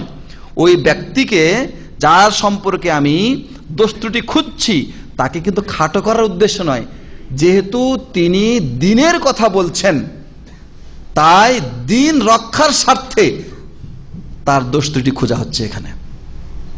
মুহাদ্দিসিনে কেরাম এই ব্যক্তিগুলোর মাধ্যমে তো হাদিস সহিহ করেছেন, যে ব্যক্তি যদি ভালো হয় তার হাদিস ভালো, ব্যক্তি যদি মন্দ হয় তার হাদিস মন্দ। ব্যক্তি ভালো হওয়ার পরও যদি তার মানে মেধা বা ব্রেন এর ত্রুটি ছিল, মানে স্মৃতিশক্তি দুর্বল ছিল, তার হাদিসকেও তারা ত্রুটিপূর্ণ মনে করেছেন। সে ত্রুটিটা যদি মানে স্মৃতিটা যদি হালকা পর্যায়ের ভুল টুল হতো, তাহলে তার হাদিসটাকে তারা হাসান পর্যায়ে বলতেন। আর যদি স্মৃতিটা এমন হয় যে মনে রাখতে পারে না, উল্টাপাল্টা করে দেয়, হ্যাঁ, উল্টাপাল্টা কথা বলে, এক শব্দের জায়গায় আরেক শব্দ বলে ফেলে, যাতে অর্থই পাল্টে যায়, তাহলে এ ধরনের দুর্বল স্মৃতিশক্তি মানুষ সম্পূর্ণ মানুষের হাদিসকে তারা জয়ীফ বলেছেন। তাহলে হাদিস যাচাই বাছাই করার মূলনীতির দলিল কিন্তু এই আয়াতটি। ঠিক এমনি ভাবে দুনিয়াবি যে কোনো কাজ কর্ম করার ক্ষেত্রেও যাচাই বাছাই করার দলিল হচ্ছে এই হাদিসটি, এই আয়াতটি। সূরা হুজুরাতের এই 6 নম্বর আয়াত। আল্লাহ বলছেন, ইয়া আইয়ুহাল্লাযীনা আমানু ইন জাআকুম ফাসিকুম বিনাবাইন ফাতাবায়ানু। হে ঈমানদারগণ, তোমাদের কাছে যদি ফাসিক কোনো সংবাদ নিয়ে আসে তাহলে তোমরা সেটাকে যাচাই বাছাই করো। আন তুসিবু কওমান বিজাহালা, যাচাই বাছাই যদি না করো তাহলে ওই সংবাদের ভিত্তিতে যদি কোনো অ্যাকশন নাও, তাহলে এমন হতে পারে যে তোমরা কারো বিরুদ্ধে অ্যাকশন নিয়ে পরে নিজেরা লজ্জিত হয়ে যাবে। আন তুসবিহু নাদিমিন, তখন তোমরা লজ্জিত হয়ে যাবে। ফাতুসবিহু আলা মা ফাআলতুম নাদিমিন, তোমরা যা করেছো তার ফলে, যাচাই বাছাই না করার কারণে তোমরা যা করেছো তার ফলে কাউকে তোমরা কষ্ট দিয়ে ফেলবে, আর পরবর্তীতে তোমরা কি হয়ে যাবে? লজ্জিত হয়ে যাবে। এই আয়াতটি নাজিল হওয়ার একটা প্রেক্ষাপট আছে, সেটা হচ্ছে এই বানুল মুস্তালিক একটি গোত্র, আল্লাহ নবী সাল্লাল্লাহু আলাইহি সাল্লাম তাদের বিরুদ্ধে যুদ্ধ করেছিলেন এবং তাদেরকে পরাজিত করে সেখান থেকে অনেক গনিমত পেয়েছিলেন। এবং তাদের মধ্যে তাদের যে বাদশা ছিল আল হারিস ইবনে দরার আল মখজুই, তার মেয়ে জুয়াইরিয়া রাদিয়াল্লাহু তাআলা আনহা, এও বন্দিনী ছিল। তো গল্পটা বলবো, এটা কিন্তু তাফসিরের সাথে একটু দূরে চলে যাচ্ছে আর কি, সামান্য একটু, বেশি না। তো জুয়াইরিয়া যখন এই যুদ্ধে এইদেরকে বন্দি করে নিয়ে আসা হলো, তো নিয়ম অনুযায়ী পুরুষরা দাস, নারীরা দাসী। তো জুয়াইরিয়া বাদশার মেয়ে কোন এক মুজাহিদের ভাগে পড়েছে। তো জুয়াইরিয়া খুব চালাক ছিলেন এবং উনি জেনেছেন, এবং সে সময় নিয়মও ছিল যে কোনো দাস বা দাসী যদি মালিকের সাথে চুক্তি করে যে কত টাকা নিবা তুমি আমার কাছ থেকে, ওই টাকা আমি যদি কোনোভাবে তোমার কাছে দিতে পারি, তুমি আমাকে আজাদ করে দিবা কিনা। তো উনি চালাক ছিলেন, উনি করলেন কি, যে মুজাহিদের ভাগে পড়েছেন সাথে সাথে তাকে বলেছেন যে আমি তোমার কাছ থেকে দাসত্ব থেকে মুক্তি পেতে চাই, এবং এটার জন্য কত টাকা লাগবে তুমি বলো আমাকে। তো উনি মুজাহিদ, উনি তো দুনিয়াদারিটা উদ্দেশ্য ছিল না তার, যে ঠিক আছে ও যখন নিজেকে আজাদ করে নেওয়ার জন্য আবেদন করেছে, তাহলে এই আবেদনে সাড়া দেওয়াটাই বেশি উত্তম। তিনি তাকে একটা অঙ্ক বলে দিলেন যে ঠিক আছে, আমি তোমাকে এভাবে মুক্ত করে দেব। এবার জুয়াইরিয়া রাদিয়াল্লাহু তাআলা আনহা ডাইরেক্ট এসে রাসূলুল্লাহ সাল্লাল্লাহু আলাইহি ওয়াসাল্লামের কাছে হাজির। তো চিনে না বা তার কাছে এখনো পৌঁছতে পারে নাই, হযরত আয়েশাকে জিজ্ঞাসা করতেছে যে রাসূলুল্লাহ সাল্লাল্লাহু আলাইহি ওয়াসাল্লাম কোথায়, তো কি ব্যাপার, তুমি এখানে আসছো, কি ঘটনা তোমার বলো। তো আয়েশার কাছে বলছে এই কাহিনী। তো আয়েশা রাদিয়াল্লাহু তাআলা আনহা বলছেন যে আমি তাকে পথ দেখিয়ে দিলাম, কিন্তু আমি ভাবলাম যে কাম হয়ে যাবে, এবার কাম হয়ে যাবে। কারণ জুয়াইরিয়া রাদিয়াল্লাহু তাআলা আনহা বেশ মানে একটা বাদশার মেয়ে এবং সুন্দরী ছিলেন, এবং তিনি মাশাআল্লাহ অত্যন্ত জ্ঞানীও ছিলেন। তো এবার জুয়াইরিয়া আল্লাহ নবী সাল্লাল্লাহু আলাইহি ওয়াসাল্লামের কাছে গিয়ে বললেন যে রাসূলুল্লাহ, এই কাহিনী আমি উমুকের কাছে এইভাবে চুক্তিবদ্ধ হয়েছি যে এত টাকার বিনিময়ে আমি তার কাছ থেকে তার দাসত্বের শৃঙ্খল থেকে মুক্তি পেতে চাই, এবার আমি চাই আপনি আমাকে সহযোগিতা করবেন, আপনি আমাকে সহযোগিতা করবেন। রাসূলুল্লাহ সাল্লাল্লাহু আলাইহি ওয়াসাল্লাম বললেন যে আমি তোমাকে সহযোগিতা করতে পারি এই শর্তে যে আমি তোমাকে বিবাহ করব। তো সে তো বললো যে হ্যাঁ আমি খুশি, আমি রাজি আছি। সাথে সাথে তাকে ওই সহযোগিতা করা হলো এবং তিনি দাসত্ব শৃঙ্খল থেকে মুক্তি পেলেন। এবার রাসূলুল্লাহ সাল্লাল্লাহু আলাইহি ওয়াসাল্লাম তাকে বিবাহ করলেন। আচ্ছা, এবার যখন বিবাহ করলেন তখন সাহাবীদের মধ্যে একটা গুঞ্জন ছড়িয়ে গেল যে আমাদের কাছে যে পুরুষরা দাস হিসেবে আছে, এরা তো আমাদের নবী সাল্লাল্লাহু আলাইহি সাল্লামের স্ত্রীর বংশের লোক, তার মানে নবীর স্ত্রীর বংশের লোক আমার দাস হয়ে থাকবে, সবাই আজাদ করে দাও। সবাই আজাদ করে দিল, সবাই তাদের যেগুলো দাস দাসী ছিল সবকে মুক্ত করে দিল।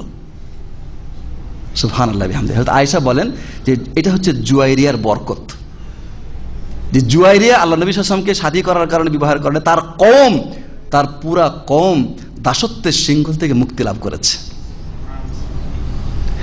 তো রাসূলুল্লাহ সাল্লাল্লাহু আলাইহি ওয়াসাল্লাম হারিস কে দ্বীনের দাওয়াত দিয়েছেন, তিনি দাওয়াত কবুল করেছেন এবং তার কওমের লোকেরাও মুসলমান হয়ে গেছেন।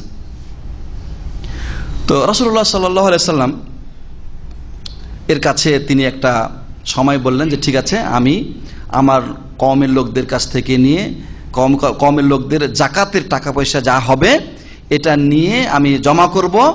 আপনি এরকম একটা সময়, মানে একটা দিন নির্ধারণ করে দিলেন যে অমুক দিন এরকম সময় আপনি আমার কাছে লোক পাঠাবেন, যার কাছে আমি এই টাকাগুলো দিয়ে দিব, এই অর্থগুলো আমি দিয়ে দিব। এবার হারিস তার কওমের লোকদের কাছে, সবার কাছে এইভাবে যাকাতের পয়সা যার যা থাকবে এটা নির্ধারণ করে তিনি সেটা জমা করলেন। জমা করার পরে অপেক্ষা করছেন যে রাসূলুল্লাহ সাল্লাল্লাহু আলাইহি ওয়াসাল্লামের প্রতিনিধি আসবে, তার কাছে আমরা যাকাতের টাকাগুলো দিয়ে দিব। অপেক্ষা করছেন। তো যখন ওই নির্দিষ্ট সময় এসেছে তখন দূত আসছে না, প্রতিনিধি আসছে না। তো তিনি ভয় পেয়ে গেলেন যে নিশ্চয় রাসূলুল্লাহ সাল্লাল্লাহু আলাইহি ওয়াসাল্লাম আমাদের প্রতি রেগে গেছেন, কোনো না কোনো কারণে আমাদের ভুল হয়েছে, ত্রুটি হয়ে গেছে, তিনি রেগে গেছেন, ফলে তিনি তো আসলেন না আমাদের কাছে। তিনি করলেন কি, সমাজের কয়েকজন গণ্যমান্য লোককে নিয়ে বের হয়ে গেলেন যে নিশ্চয় কোনো কারণে নবীজি রেগে গেছেন, যেতে হবে, খোঁজ নিতে হবে কি অবস্থা, কেন হলো, কেন প্রতিনিধি পাঠালেন না তিনি, অথচ কথা হয়েছে। তো এদিকে রাসূলুল্লাহ সাল্লাল্লাহু আলাইহি সাল্লাম ওয়ালিদ বিন উকবা নামে কোন কোন রিওয়ায়াতে এই লোকের নাম এসেছে, আর কোন কোন রিওয়ায়াতে একজন লোকের কথা, যে একজন লোককে রাসূল নির্ধারণ করে তার কাছে তাদের ওই পয়সা নিয়ে আসার জন্য টাইম মতো পাঠাইছেন। আর অন্য কোন রিওয়ায়াতে ওয়ালিদ বিন উকবার নাম আছে। তো আবার কোন কোন মুহাদ্দিস এটা প্রতিবাদ করেছেন যে ওয়ালিদ বিন উকবা হয় কি করে, ওয়ালিদ বিন উকবা তো মক্কা বিজয়ের পরে মুসলমান হয়েছে, আর এটা ঘটনা মক্কা বিজয়ের আগের কাহিনী। তো যাই হোক, যে কোনো একজন লোককে আল্লাহ নবী সাল্লাল্লাহু আলাইহি সাল্লাম সময় মতোই পাঠিয়েছে। তো যাওয়ার পরে জাহেলি যুগে নাকি এই লোকের সাথে তাদের ওই বংশের কোনো গন্ডগোল ছিল, রেষারেষি ছিল, ফলে উনি ভয় করছে যে আমি যদি ওখানে যাই তো আমাকে মেরে ফেলবে। এই ভয় পায়ে ও আর যায় নাই, ওখানে না যেয়ে নবীর কাছে ফেরত আসছে, আয়েশা বলতেছে ইয়া রাসূলুল্লাহ ওরা তো যাকাত দিল না, আমাকে মেরে ফেলতে চাইছে। এত বড় কথা, আমার যাকাত তো দিলই না, আবার প্রতিনিধিকে মেরে ফেলতে চাইছে। রাসূলুল্লাহ সাল্লাল্লাহু আলাইহি ওয়াসাল্লাম সরল বিশ্বাসে খালিদ বিন ওয়ালিদ রাদিয়াল্লাহু তাআলা আনহুর নেতৃত্বে একটা বাহিনী প্রস্তুত করেছেন, যা ওদেরকে ধরে নিয়ে আসো।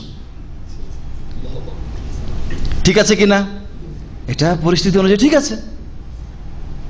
এবার খালিদ বিন ওয়ালিদ রাদিয়াল্লাহু তাআলা আনহু বাহিনী নিয়ে বের হয়ে গেছেন, আর রাস্তায় দেখা হয়ে গেছে ওই হারেস ইবনে দারার এবং তার লোকদের সাথে। কি ব্যাপার, আপনারা কোথায় যাচ্ছেন? হারেস জিজ্ঞাসা করছে, বাদশাহ উনি জিজ্ঞাসা করছে কোথায় যাচ্ছেন? আমাদেরকে তো আপনাদের কাছে পাঠানো হয়েছে। কেন? তো বলতেছে যে আমাদের প্রতিনিধি বা রাসূলুল্লাহ সাল্লাল্লাহু আলাইহি ওয়াসাল্লামের প্রতিনিধি আপনার কাছে পাঠানো হয়েছিল, আপনারা যাকাত তো দেনই নাই, বরং তাকে মেরে ফেলতে চাইছেন। বলছে আল্লাহর কসম আমাদের কাছে কেউ আসে নাই, আমাদের কাছে কেউ যাকাত চাই নাই, কেউ আসেও নাই। আমরা তো নির্দিষ্ট সময় মোতাবেক সবকিছু মাল জমা করে অপেক্ষা করছি যে আমার রাসূল সাল্লাল্লাহু আলাইহি ওয়াসাল্লাম আমাদের কাছে প্রতিনিধি পাঠাবেন, সেই প্রতিনিধির হাতে আমরা আমাদের আমানত তুলে দেব, আমি সেই অপেক্ষা করছি।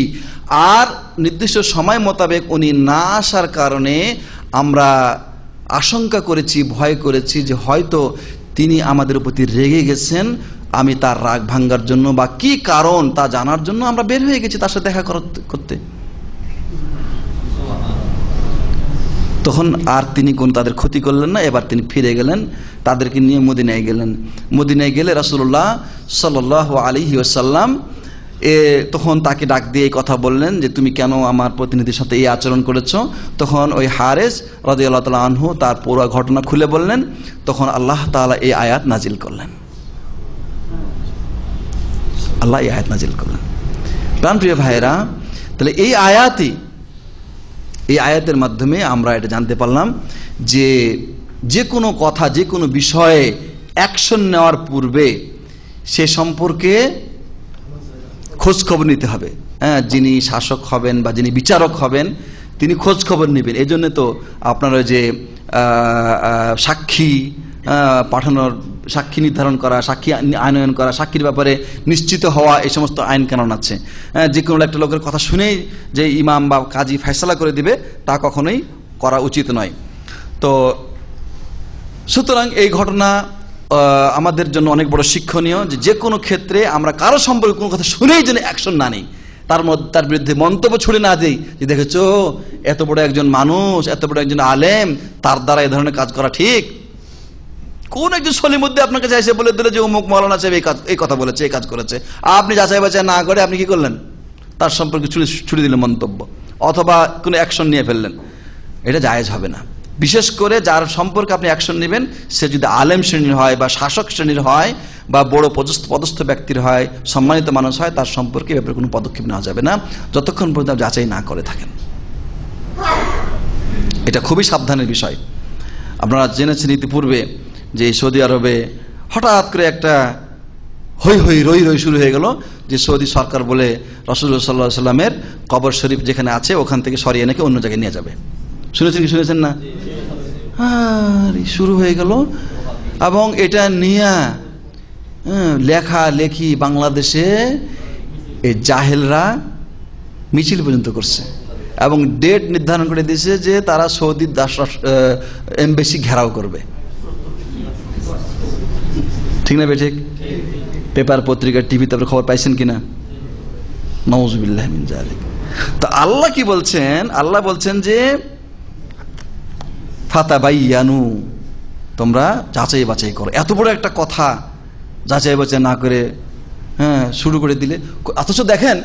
অথচ দেখেন যে এই সংবাদটা একজন খ্রিস্টান, একটা খ্রিস্টানের মাধ্যমে সংবাদটা শুরু হয়েছে, তাই সে এবং লিখেছে যে এটা অসমর্থিত সূত্রে সংবাদ এসেছে। এই সংবাদটা অসমর্থিত সূত্রে সে নিজেও কিন্তু লিখেছে সংবাদের নিচে। আমি ইংরেজিতে ওটা পড়েছি। তারপরেও এই বেকুফরা এটা যাচাই বাছাই না করে দৌড় শুরু করছে। পরে তারা লজ্জিত হলো কি হইল না? যখন সরকারিভাবে বিবৃতি দেওয়া হলো তখন তারা লজ্জিত হলো। আল্লাহ কি বলছেন? ফাতুসবিহু আলা মা ফাআলতুম নাদিমিন, তোমরা লজ্জিত হয়ে যাবে। তারা লজ্জিত হয়েছে। তাহলে এ ধরনের কাজ করা কত বড় অপরাধ, অন্যায়, এটা আমরা এই আয়াত দ্বারা জানতে পারতেছি। প্রাণপ্রিয় ভাইরা, তো এই হচ্ছে 6 নম্বর আয়াতের তাফসীর। এরপরে ইনশাআল্লাহ আল্লাহ যদি কখনো তৌফিক দান করেন, ইনশাআল্লাহ এরপর থেকে আমরা আবার তাফসীর করব। আর আমার তাফসীরের চাইতে ভালো তাফসীর শেখ মতিউর রহমান ইনশাআল্লাহ ধারাবাহিকভাবে যখন তিনি এখানে আসবেন তখন তিনি আপনাদের শোনাবেন, এবং আমি যেভাবে বলেছি তার চাইতে ভালোভাবে শুনতে পাবেন ইনশাআল্লাহ। সেই দিনের অপেক্ষা করেন। জাযাকুমুল্লাহ খায়ের। এতক্ষণ যা বললাম এবং যা শুনলাম, আল্লাহ যেন এর জাযা থেকে আপনাদেরকে আমাকে যেন মাহরুম না করেন। যদি কোনো সঠিক কথা বলে থাকি এটা আল্লাহর পক্ষ থেকে হয়েছে, আর যদি আমার কাছ থেকে কোনো ভুল কথা, ভুল তথ্য যেয়ে থাকে তাহলে এটা আমার পক্ষ থেকে এবং শয়তানের পক্ষ থেকে। আল্লাহ যেন আমাকে ক্ষমা করেন, আর আল্লাহ যেন আমাকে এর চাইতে ভালো কথা বলার তৌফিক দান করেন এবং সেই এলেম দান করেন। আল্লাহর কাছে সেই তৌফিক কামনা করে আমি আমার বক্তব্য এখানে শেষ করছি। আল্লাহ তুমি আমাকে এবং আমাদের সবাইকে তৌফিক দান করো। আল্লাহুম্মা আমিন। আকুলু ক্বালি হাযা আস্তাগফিরুল্লাহ লি ওয়া লাকুম সালিম মুসলিমিন ওয়া সাল্লাল্লাহু আলা নবিয়িনা মুহাম্মদ ওয়া আলা আলিহি ওয়া সাহবিহি আজমাইন। জাযাকুমুল্লাহ খাইর। আসসালামু আলাইকুম ওয়া রাহমাতুল্লাহি ওয়া বারাকাতুহু। এখানে এক ভাইয়ের বাবা অসুস্থ। অনেকের এরকম আত্মীয় স্বজন আছেন অসুস্থ, তারা দোয়া চেয়েছেন। আপনারা তাদের জন্য দোয়া করবেন যে আল্লাহ যেন অসুস্থদেরকে সুস্থ দান করেন। নাসআলুল্লাহুল আযীম রাব্বাল আরশিল কারীম আইয়াশফিয়াহুম শিফাআন আজিলা। আল্লাহর কাছে আমরা প্রার্থনা জানাই তিনি যেন তাকে দ্রুত আরোগ্য দান করেন। আর আপনারা যদি কোনো মানুষের অনুপস্থিতিতে তার জন্য দোয়া করেন তাহলে ওই দোয়াতে ফেরেশতারা আমিন বলবে এবং আপনার জন্য ফেরেশতারা অনুরূপ দোয়া করবে। অতএব আমরা প্রত্যেকের জন্য কি করব? দোয়া করব। আরেক ভাইয়ের বাবা মারা গেছেন, তো আল্লাহ তাআলা যেন তাকে কবরে আযাব থেকে রক্ষা করেন, কবরে শান্তি দান করেন এবং তাকে জান্নাতের অধিবাসী বানান। আল্লাহ সুবহানাহু ওয়া তাআলা তাকে এবং অন্যান্য মুসলিম যারা তাওহীদের উপর মারা গেছে তাদের সবাইকে কবরে আযাব থেকে রক্ষা করে জান্নাতে অধিবাসী করে দেন এবং তাদের ব্যাপারে আমাদের অন্তরে যেন কোনো ধরনের কোনো হিংসা বিদ্বেষ না রাখেন। আমরা যখন ওই কবরে যাব, যেখানে তারা চলে গেছেন আমাদেরকে যেন আল্লাহ দয়া করেন, রহম করেন এবং মাগফিরাত দান করেন। কোনো গোষ্ঠী সম্পর্কে না জেনে আপনার ওই চ্যানেলে অথবা ফেসবুকের মাধ্যমে একটা মন্তব্য পেয়ে দৌড় শুরু করে দেওয়া হলো, তার ব্যাপারে মন্তব্য শুরু করে দেওয়া হলো, এটা যেন না করা হয়, আমাদের খেয়াল রাখতে হবে। তবে হ্যাঁ, কোন গোষ্ঠী যদি আপনার পরিচিত থাকে, সুপরিচিত থাকে, যেমন এই যে দেওয়ানবাগি, চরমনাই, তারপরে আপনার মাইজভান্ডারি, এই সমস্ত গোষ্ঠী তারা বিদাতি এবং শিরকি কার্যকলাপে তারা পরিচিত, সুতরাং তাদের ব্যাপারে এ ধরনের মন্তব্য কোনো সমস্যা নেই। জাযাকাল্লাহ খায়ের। এটা আমার আলোচনার মধ্যে ছিল কিন্তু এটা ছুটে গেছে। সেটা হচ্ছে এই যে রাসূলুল্লাহ সাল্লাল্লাহু আলাইহি ওয়াসাল্লামের তিরোধানের পরেও তার কবরের সামনে উচ্চস্বরে কথা বলা যাবে না। ওলামাগণ এ ব্যাপারে ঐক্যমত যে তার কবরের সামনে গিয়ে উচ্চস্বরে উচ্চবাচ্য করা চলবে না, কারণ তিনি সম্মানিত জীবিত অবস্থায় এবং মৃত্যুর পরেও। সুতরাং সেখানে গেলেও চিল্লা ফাল্লা হই হুল্লোড় বা উচ্চবাচ্য না করে আদবের সাথে সম্মানের সাথে তাকে সালাম দিবে এবং সেখান থেকে সরে আসবে। সাল্লাল্লাহু আলা নবিয়িনা মুহাম্মদ। আসসালামু আলাইকুম ওয়া রাহমাতুল্লাহি ওয়া বারাকাতুহু।